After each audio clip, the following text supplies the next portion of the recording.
As we discussed in part 1, the first requirement of money is that it holds a stable value over time.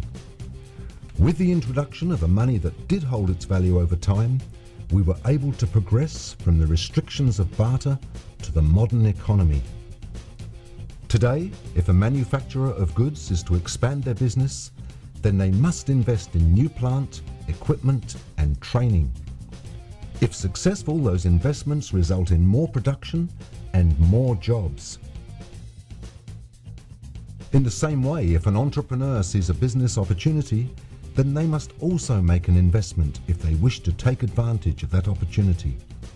In most cases, the money for these investments has to be borrowed. Where else are the manufacturers and entrepreneurs going to borrow the money if not from people who have saved it? Money must be accumulated in the form of savings. Without saving, there can be no borrowing. Without borrowing, there can be no increase in production and no new jobs. There must be an excess of money in the form of savings so that borrowing can take place. The problem is, if money is not a store of stable value over time, then there is no incentive to save money. Why save money if it is going to be worth less in the future than it is right now? This causes speculation to become common as people desperately try to get around the problem that their money does not hold value over time. Speculation is investing in the hope of large gains, but speculation always carries the real risk of large losses.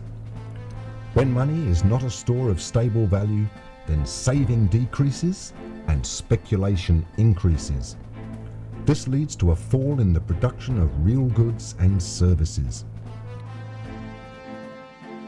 People have to save for their retirement. They must be sure that the money they save during their working years will have the same value years later when they retire. Without this certainty, pension fund managers are forced to speculate to try to ensure that the funds entrusted to them do not lose value.